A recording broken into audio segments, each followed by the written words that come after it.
Welcome to CJTV. తాజాగా తెలంగాణ రాజకీయాల్లో Teenmar Mallanna suspend చేయడం అందరికీ తెలిసిన విషయమే. ఈ క్రమంలో అతని సస్పెన్షన్ ఎందుకు జరిగింది, అసలు ఆయన వ్యూహం ఏంటి అనే దాని మీద సీనియర్ జర్నలిస్ట్ చందు జనార్దన్ గారితో మాట్లాడి వివరాలు తెలుసుకుందాం. చందు గారు నమస్తే అండి. తీన్మార్ మల్లన్న ఎప్పుడు చూసినా వివాదాస్పదంగా మారటం అనేది మనం చూస్తూ ఉన్నాం. అంటే స్టార్టింగ్లో కూడా బీఆర్ఎస్కి చాలా వ్యతిరేకంగా అతను ఉన్నంత వ్యతిరేకంగా మనం వేరే ఎవరిని చూడలేదు. దాని తర్వాత కాంగ్రెస్ పార్టీకి వచ్చిన తర్వాత కూడా ఆ యొక్క ఇది కొనసాగుతూ ఉంది. సొంత పార్టీని కూడా విమర్శిస్తూ ఉండటం, సో చివరికి సస్పెన్షన్కి గురయ్యారు కదా. మనం దీన్ని ఏ విధంగా చూడాలి? నమస్తే వాలి గారు. మనం తీన్మార్ మల్లన్న ప్రస్థానం కనుక చూసినట్టయితే మొదటగా V6 తీన్మార్ కార్యక్రమం, దాంట్లో చాలా పటిష్టమైన చలోక్తులు, దాని మీద వ్యూహం, దానికి సంబంధించి సెటైరికల్ సిస్టమ్ తోటి బాగా పాపులర్ అయ్యాడు, డెవలప్ అయ్యాడు. జర్నలిస్ట్ గా ఆయన సుస్థిరంగా నిలబడ్డాడు V6 లో. తద్వారా తీన్మార్ మల్లన్న గారు దిగాడు. దాని తర్వాత క్యూ న్యూస్ స్వాగతించాడు. ప్రశ్నించే తత్వం, ప్రశ్నించే గలం, ఈ సిస్టాన్ని. దాని తర్వాత ఆయన ఒక జర్నలిస్ట్ గా క్యూ న్యూస్ నుంచి ప్రస్థానం మొదలుపెట్టి సమస్యల మీద పోరాడుతూ ఆయన శాసన మండలికి ఇండిపెండెంట్ గా పోటీ చేసి గెలిపోవటం దాకా ఆయన చేరాడు. అంటే ఒక జర్నలిస్ట్ గా మొదలుపెట్టి తక్కువ కాలంలో ఒక రాజకీయాల్లో శాసన మండలి పోటీ చేసి గెలిపోవటం దగ్గర దాకా ఆయన ఒక బీఆర్ఎస్ అధికారంలో ఉన్న బీఆర్ఎస్ పార్టీకి కూడా ఛాలెంజ్ చేసే విధంగా ఎన్నికల్లో పోటీ పడి నిలబడ్డాడు. అది బీఆర్ఎస్ లో నెంబర్ 2 స్థానంలో ఉన్న నాయకుడి మీద పోటీ చేశాడు. దాని తర్వాత అతను మారిన పరిస్థితులు, ఆయనకి జనాల్లో ఆదరణ పెరగటం, మారిన పరిస్థితులు, అదేవిధంగా బీఆర్ఎస్ కి యాంటీగా వ్యతిరేకంగా ఆయన కాంగ్రెస్ పార్టీ వైపు వెళ్ళటం, దానికంటే ముందు బీజేపీలో జాతీయ స్థాయిలో ఢిల్లీలో పార్టీలో జాయిన్ అవ్వటం, ఆ విధంగా దశల వారీ పోరాటంలో భాగంగా ఆయన రాజకీయాలు ఎదుగుతూ వెళ్ళాడు. ఈ క్రమంలో అతను కాంగ్రెస్ పార్టీ అధికారంలో రావడానికి, బీఆర్ఎస్ ఓటమికి కాంగ్రెస్ పార్టీ అధికారంలో రావడానికి ఆయన తాను కూడా ఒక కారణమే అనేది ప్రజల్లో క్రియేట్ చేసుకోగలిగాడు. ఆయన చెప్తాను 50 నియోజకవర్గాల పైన తాను ప్రచారం చేసి గెలిపోవటం వల్ల తన బాధ్యత ఉందని, రేవంత్ రెడ్డి గారిని గెలిపించడంలో తన వంతు పాత్ర ఉందనేది కూడా ఆయన స్పష్టత ఇస్తూ ముందుకెళ్ళాడు. ఈ క్రమంలో కాంగ్రెస్ పార్టీ అధిష్టానం, అంటే ఒక శాసన మండలి సభ్యుడిగా ఉన్న వ్యక్తిని కాంగ్రెస్ పార్టీ సస్పెండ్ చేసింది అంటే అది ఇక్కడ ఒక సీఎం స్థాయిలోనో లేదంటే కాంగ్రెస్ పార్టీ PCC స్థాయిలోనో తీసుకున్న నిర్ణయం కాదు. ఇది AICC స్థాయిలో ఏఐసిసిని మెప్పించినాక ఇక్కడ రాష్ట్ర స్థాయి నేతలు కానీ, PCC కానీ, లేదా కొత్తగా వచ్చిన పార్టీ ఇన్ఛార్జి కానీ, అంతకుముందు ఉన్న ఇన్ఛార్జి కానీ, లేదా ముఖ్యమంత్రి స్థాయిలో కానీ, ఈ స్థాయిలో AICC సోనియా గాంధీ, రాహుల్ గాంధీ గారి స్థాయిలో, లేదంటే AICC రాష్ట్రానికి సంబంధించిన బాధ్యులకు సంబంధించే నాయకత్వం దాకా చర్చలు, అనేక దఫాలుగా చర్చలు జరిగిన తర్వాతనే దాన్ని సస్పెన్షన్ దాకా వెళ్ళే పరిస్థితి. అంటే తీన్మార్ మల్లన్న యొక్క రాష్ట్ర స్థాయి నాయకత్వం AICC దాకా వాళ్ళతో సన్నిహితంగా తన మీద చర్చించి దాని మీద నిర్ణయం తీసుకునే దాకా వెళ్ళిన తర్వాత సస్పెన్షన్ అనేది జరిగింది.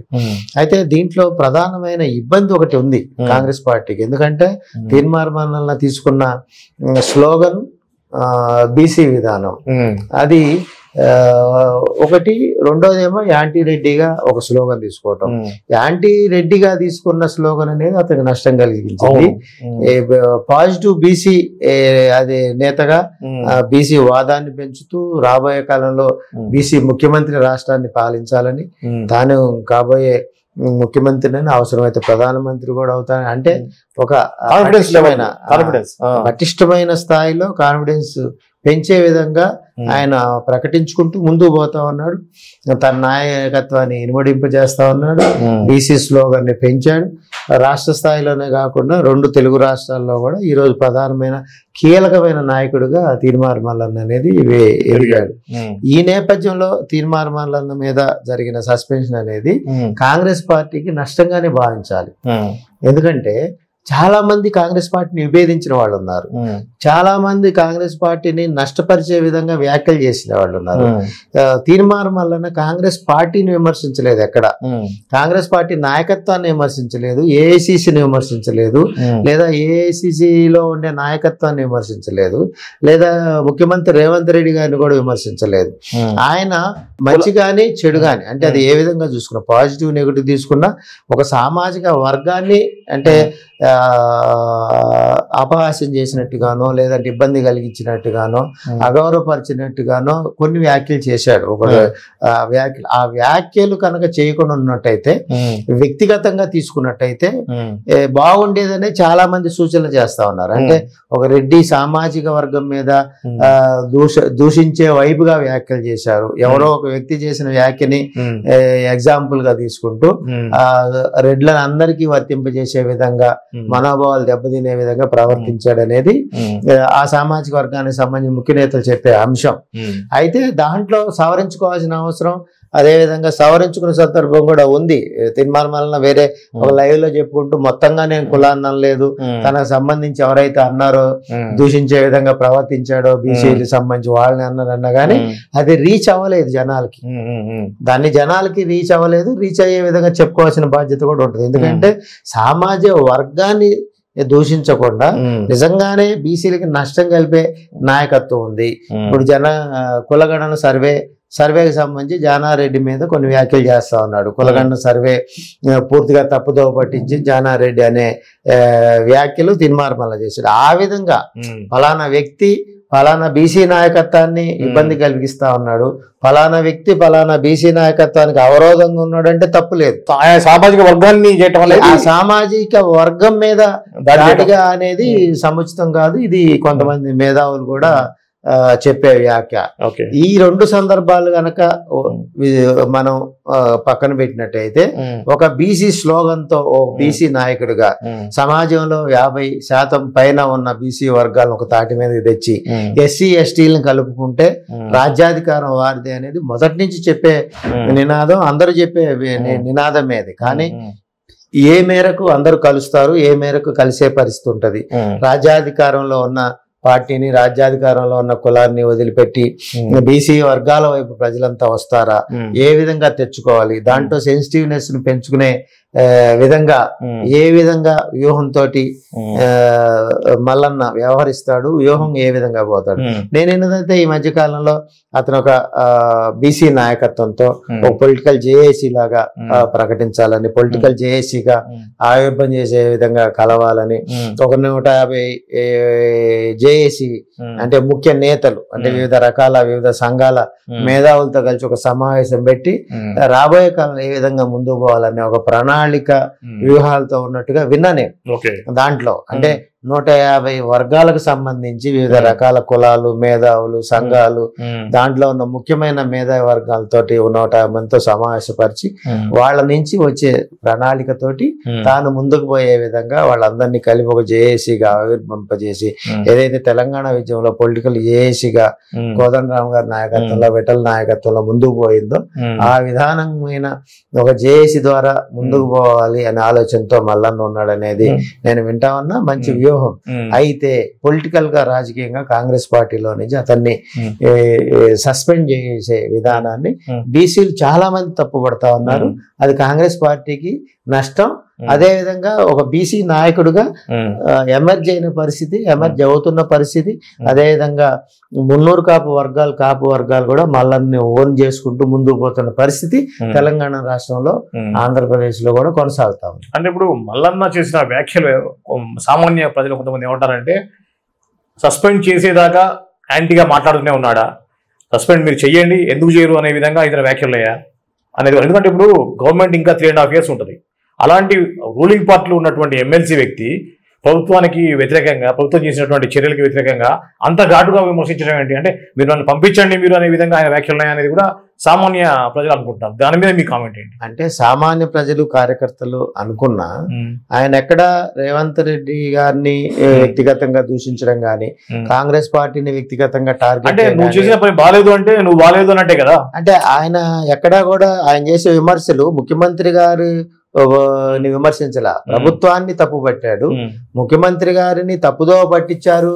ఏదైతే దీనికి వేసిన సబ్ కమిటీ జానారెడ్డి నాయకత్వంలో ఉందో దానికి సంబంధించి ఆ జనగణన సర్వేకి సంబంధించి ఒక 3 వ్యక్తులు కలిసి ఒక చోట కూర్చొని చేసిన వ్యవస్థగా ఆయన విమర్శలు చేశారు. కానీ ఎక్కడ వ్యక్తిగతంగా రేవంత్ రెడ్డి గారిని కానీ లేదా ఇంకొక నాయకుడిని కానీ ప్రభుత్వాన్ని కానీ లేకపోతే ఇంకొక రకమైన కాంగ్రెస్ పార్టీకి సంబంధించిన అంశంలో మొత్తంగా తీసుకుంటే ప్రభుత్వానికి బాధ్యత. దానికి సంబంధించి సబ్ కమిటీ వేసిన మూడులో ముఖ్యులుగా ఉన్న ఒక 3 దీని మీద అప్రతిష్ట తెచ్చారు రాష్ట్ర ప్రభుత్వానికి. కులగణన సర్వే సరిగ్గా జరగలేదు. దీంట్లో రాష్ట్ర ప్రభుత్వంలో రిజిస్టర్ అయి ఉన్న ఆధార్ కార్డులు తీసుకుంటే, రిజిస్టర్ అయి ఉన్న విద్యార్థుల సంఖ్య తీసుకుంటే మొత్తంగా కలిపితే 4,20,00,000 మంది ప్రజలు ఉన్నారు. దీంట్లో 3,50,00,000 మంది ఉన్నారు. ఇప్పుడు సర్వే అయిన దాంట్లో ఇంకా 70 లక్షలు అధికార లెక్కల ప్రకారం 70 లక్షల మంది ఉన్నారు ప్రజలు. బీసీలు గత సర్వే కులగణన సర్వేకిను కేసీఆర్ గారు సందర్భం చేసిన సర్వేకి బీసీలు ఇప్పుడు 20 లక్షల మంది ఈ లెక్కలో రాలేదు. వాళ్ళందరినీ చంపేశారు. 20 లక్షల మంది చంపేసిన ఘనత రాష్ట్ర ప్రభుత్వం అనేది ఆయన విమర్శలు చేస్తా ఉన్నారు. ఏదైతే రాష్ట్ర ప్రభుత్వంలో అధికారికంగా రిజిస్టర్ అయి ఉన్న ఆధార్ కార్డులు కానీ విద్యార్థులకు సంబంధించి కానీ ఇవన్నీ కనుక తీసుకున్నట్టయితే 4,20,00,000 మంది తెలంగాణలో ఉన్నారు. ఈ సందర్భంలో స్వాతంత్రం వచ్చినప్పటి నుంచి నేటి దాకా 300 కాపు వర్గాలు రాష్ట్రంలో దాదాపుగా 18 నుంచి 22% ఉన్న లెక్కలకు ఉమ్మడి రాష్ట్రంలో ఇప్పుడు 18% 300 కాపులు రాష్ట్రంలో ఉన్నారని చూస్తా ఉన్నాం. దీంట్లో ఇతర వర్గాలు కనుక తీసుకున్నట్టయితే ఏదైతే ముదిరాజుకు సంబంధించిన అంశం లేదా యాదవ్ లేకపోతే గౌడ్ సోదరులు ఇతర సామాజిక వర్గాలు ఎస్సీ ఎస్టీ బీసీ మొత్తంగా చూసుకున్నట్టయితే బీసీలో మొత్తంగా 20 లక్షల మంది అధికారిక లెక్కల్లో తేడా వస్తుంది. గతంలో ఇప్పటికీ పర్సంటేజ్ విద్యార్థులు వీళ్ళందరినీ పక్కన పెట్టినట్టయితే ఈ 20 లక్షలు కాక మొత్తంగా మనం తీసుకున్నట్టయితే ఒక 300 కాపు పర్సంటేజ్ మాత్రమే దీంట్లో తగ్గించడం జరిగింది. మిగతా సామాజిక వర్గాలు ఎక్కడ కూడా మా సామాజిక వర్గం లెక్కలు తగ్గింది అనే విమర్శలు గాని డిమాండ్లు గాని రాలేదు. 300 కాపుల పక్షాన 300 కాపుల్ని ఎందుకు వ్యతిరేకిస్తుంది రాష్ట్ర ప్రభుత్వం, లేదా కులగణన సర్వేలో 300 కాపు పర్సంటేజ్ ఎందుకు తగ్గింది అని తీసుకున్నట్టయితే దాంట్లోకి వెళ్ళినట్టయితే దీంట్లో ఇప్పుడు మహబూబ్ నగర్ లేదంటే ఇప్పుడు ఆదిలాబాదు నిజామాబాద్ ఇట్లాంటి కొన్ని జిల్లాల్లో 300 కాపులు రెడ్డిస్ అని పిలుస్తారు. ఈ రెడ్డిసు రెడ్డి కోటాలు వెళ్ళిపోతారు, కాపులు ఓసీ కోటాలు వెళ్తారు. కాపు వర్గాలు బలిజ గాని లేకపోతే తూర్పు కాపు గాని ఇతర గాని ఏ కాపు అన్నా గాని కాపు అతను ఓసీ కోటాలు వెళ్ళిపోతారు. మ్యాక్సిమం ఈ 3-4 జిల్లాల్లో ఉమ్మడి జిల్లాల్లో రెడ్డి అరంగానే ఓసీలోకి వెళ్ళిపోతారు. ఈ విధంగా ఒకటి నీకు రెడ్డిలో కాపు అనేది బీసీ క్యాస్ట్ సర్టిఫికేట్ ఉంటుంది. నీకు మొత్తంగా కాపుల్లో కాపు అనేది సర్టిఫికెట్ ఉంటది.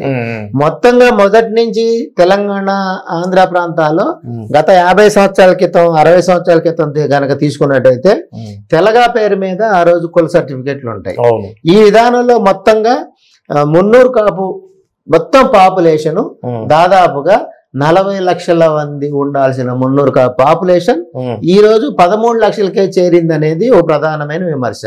దీని మీద పిసిసి అధ్యక్షుడు మహేష్ గౌడ్ గారు ఈ మధ్య ప్రెస్ మీట్ పెట్టి అధికారికంగా అసలు మీకు ఎవరు చెప్పారు 13 అని, మీకు ఎక్కడైనా అధికారికంగా ఉందా? బీజేపీలో అగ్ర నాయకత్వం ఏం చెప్తా ఉంది? రాష్ట్ర ప్రభుత్వంలో కులగణన సర్వే కేంద్ర ప్రభుత్వానికి పంపింది. ఆ కేంద్ర ప్రభుత్వానికి పంపిన సర్వేలో ఈ ఫిగర్స్ అనేవి ఉన్నవి అనేవి బీజేపీ అగ్ర నాయకత్వం చెప్తుంది. తమకున్న సమాచారం మేరకే మేము చెప్తా ఉన్నాం అనేది.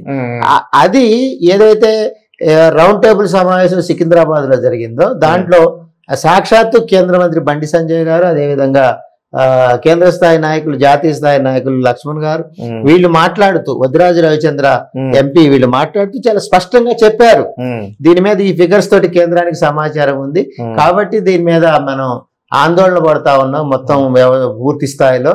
ఇది బీసీల్లో విఘాతం కల్పించి విభేదం తెచ్చే విధంగా రాష్ట్ర ప్రభుత్వం ఆధ్వర్యంలో జరిగిన కులగణనలో కులానికి నష్టం జరిగింది అనేది ఇది జరిగింది. ఈ మొత్తంగా చూసుకున్నప్పుడు ఈ బీసీ వాదం, ఈ బీసీ ఉద్యమం ఏదైతే తీన్మార్ మల్లన్న నాయకత్వంలో, సోదరు నాయకత్వంలో ముందుకు పోతా ఉందో దానికి మోరల్ సపోర్ట్ అనేది, బూస్టప్ అనేది విపరీతంగా పెరిగింది. ఇప్పుడు నీకు మన జరిగిన ఎమ్మెల్సీ ఎన్నికల్లోనే మల్కా కొమరయ్యకి సంబంధించి 6,500 మంది 300 కాపు బీసీ టీచర్లు ఆయనకి ప్రచారం చేశారు గెలుపుకి. అంటే ఇది కులగణంలో తమ కులానికి జరిగిన నష్టం వల్లనే వారు ఆ స్థాయిలో నిలబడి ప్రచారం చేశారనేది ఒక వాదన. కాబట్టి తీన్మార్ మల్లన్న ఒక బీసీ నాయకుడిగా ఎమర్జ్ అయ్యాడు. ఈ రోజు సస్పెండ్ చేయటం ద్వారా ఇంకా పాలు పోసిన పరిస్థితి తీన్మార్ మల్లన్న భావిస్తా ఉన్నాడు.